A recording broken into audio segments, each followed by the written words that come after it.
जानवरों में एक बहुत ही संक्रामक रोग चल रहा है। इसका नाम लंपी स्किन डिजीज़ है और ये वायरस से फैलता है।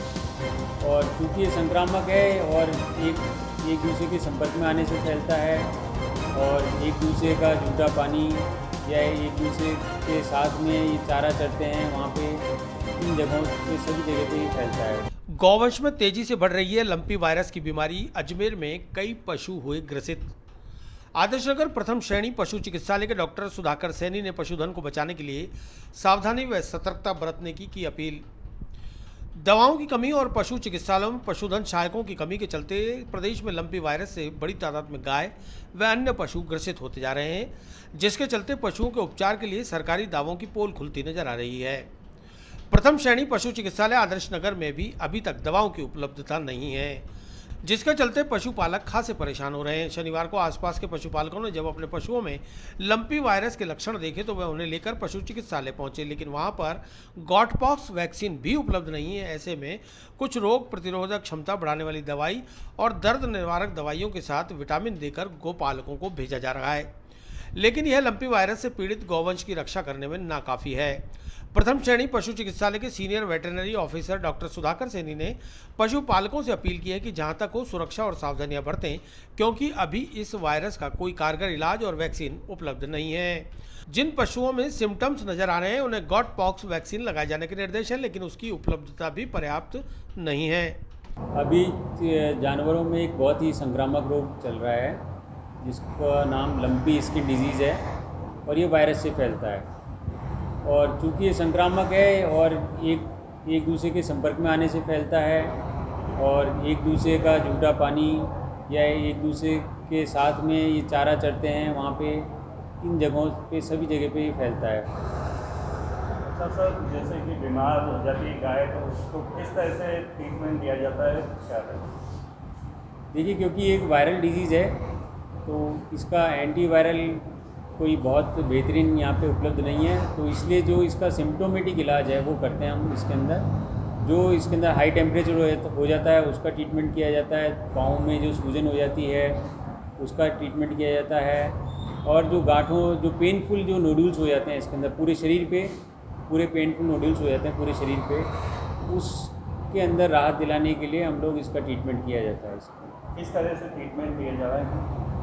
ट्रीटमेंट जो भी पशुपालक यहाँ पे ला पा रहे हैं अस्पताल के अंदर, उन सभी के लिए इन सभी जो भी सिम्टम्स आ रहे हैं उन सिम्टम्स को रिलीफ दिलाने के लिए इंजेक्शन्स वगैरह लगाए जा रहे हैं, और साथ ही साथ इनको मल्टीविटामिन दिया जा रहा है और इनका इम्यूनिटी बूस्टर भी दिया जा रहा है साथ में। क्या मानते हो ये बीमारी जैसे कोरोना आया था उस तरह के जानवरों में ये? बिल्कुल संक्रामक बीमारी तो है ही है और उसी तेज़ी से फैल भी रही है, और इसकी रोकथाम के लिए अभी इस पर्टिकुलर बीमारी के लिए कोई टीका ईजाद नहीं की हुआ है, और मगर जो भारत सरकार की तरफ से जो गाइडलाइन जारी करी गई है उसके अंदर ये बताया गया है कि भाई जो शीप पॉक्स का जो क्योंकि गोट पॉक्स का जो टीका है वो कारगर है इससे बचाव के लिए, तो वो अभी सरकार की तरफ से अभी उपलब्ध हो जाएगा, टीका लगाने शुरू कर देंगे, और अभी लोग बाग जो है मार्केट से ख़रीद के लगा ही रहे हैं, इनको भी उपलब्ध हो पा रहा है। इस बीमारी को किस तरह से पहचाना जाता है कि जैसे पशु को या किसी को हो जाती है तो? जी हाँ, शुरुआती लक्षण जो होते हैं इसमें ये होता है कि पशुपालक आते हैं, कंप्लेन करते हैं कि सर हमारे जानवर जो है एक पाँव में तकलीफ़ है उसके, या दो पाँव में तकलीफ़ है, या चारों पाँव में तकलीफ़ है, चल फिर नहीं पा रहा है, उठ बैठ नहीं पा रहा है। शुरुआती लक्षण ये होते हैं इसके अंदर, और उसके बाद फिर जैसी डिजीज़ एडवांस होती है उसके अंदर पूरे बॉडी के ऊपर नोड्यूल्स हो जाते हैं, गांठें हो जाती हैं जिनको बोलते हैं, और ये गांठें बड़ी पेनफुल होती हैं। इन गांठों की वजह से जानवर तकलीफ़ में आ जाता है और इसका टेम्परेचर काफ़ी हाई हो जाता है, एनिमल का 105 तक आ जाता है। तो इस सब चीज़ों से बचाव करने के लिए हम ट्रीटमेंट किया जाता है, राहत दिलाने के लिए ट्रीटमेंट किया जाता है इनका एनिमल्स का। तो इसका जो दूध होता है वो जैसे कोई पीता है तो कोई नुकसानदायक रहेगा?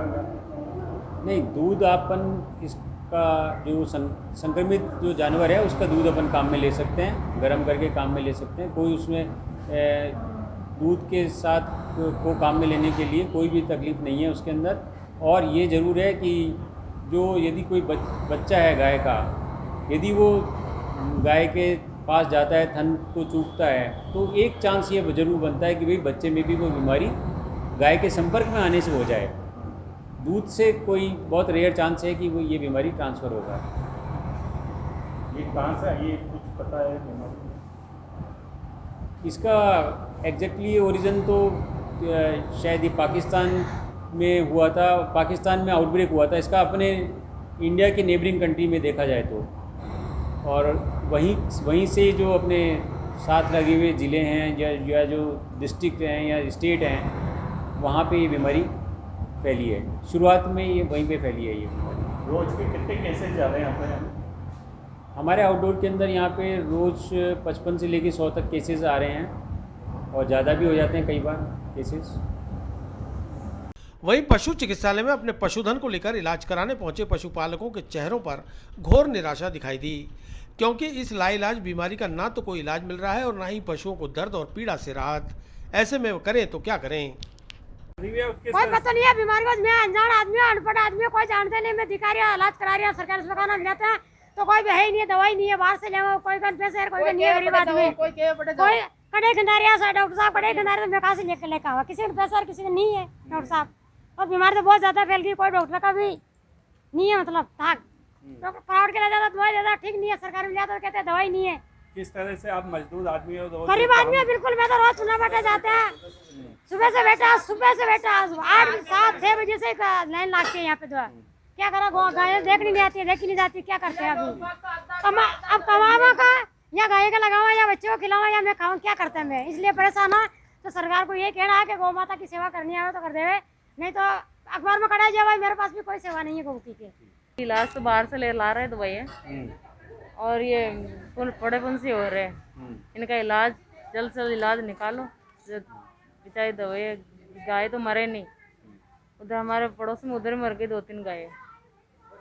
ये बता रहे हैं कि जैसे लैंपी बीमारी बोल रहे हैं, और बाकी ये फैलती जा रही है। जैसे अभी 8 रोज़ हमारी गाय को हो गया, और ये जैसे सूजन आ रहा है, जख्म हो रहा है, फोड़े फुंसी हो रहा है, चारा नहीं खा रही है, बुखार आ रही है, कई तरह की हो रही है। पर ये बढ़ती जा रही है, कोई इलाज नहीं। अभी 4 दिन से यहाँ डॉक्टर साहब का आ रहा हूँ तो इसका इंजेक्शन अवेलेबल नहीं है।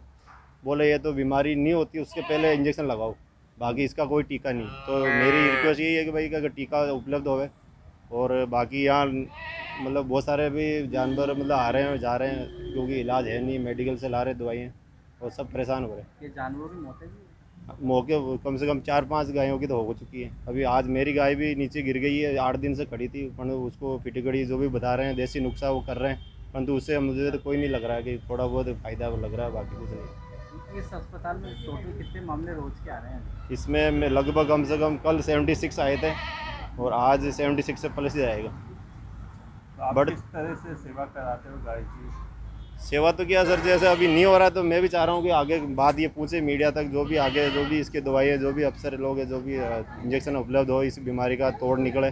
अभी जैसे बोल रहे हैं कि ये तो कोई जो बकरियों के जो इंजेक्शन लगते हैं उसका जो टीका लगा रहे हैं, परंतु वो भी जो बीमारी नहीं होती उसके पहले लगाना चाहिए। अभी उसके बाद में कोई इलाज नहीं है। बाद में तो जो जैसे बुखार चढ़ रही है उसकी गोली दे रहे हैं, जो भी हो रहा है थोड़े फुंसी का दे, बाकी इसका इलाज नहीं बना इसमें।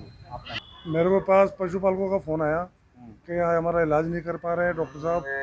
तो फिर मैं भी आया था अस्पताल में, जानवरों के अस्पताल में। तो डॉक्टर साहब से बात करी तो डॉक्टर साहब ने बोला एक तो दवाइयाँ कम है, जितनी लिख के भेज रहा हूँ उससे 5% ही आ रही है, और स्टाफ नहीं है, स्टाफ भी नहीं है इसमें। 2 कंपाउंडर सीटें खाली है, ऊपर से बार बार इनके पास फ़ोन आता है, वो रिपोर्ट भेजो, कितनी रिपोर्ट हो गई है। तो वो रिपोर्ट भेजें या गायों को देखें, क्या करें?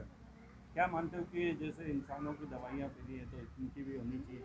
फ्री भी होनी चाहिए, और कम से कम उपलब्ध तो हो। कुछ है ही नहीं उपलब्ध यहाँ, बिल्कुल। ये बोल रहे हैं 100% लिख रहे हैं, 5% दवाइयाँ नहीं मिल रही है। मैं तो कलेक्टर साहब के ऑफिस में फ़ोन करा, कलेक्टर साहब को खुद को फ़ोन करा, लेकिन फ़ोन कोई वहाँ से उठा ही नहीं रहे।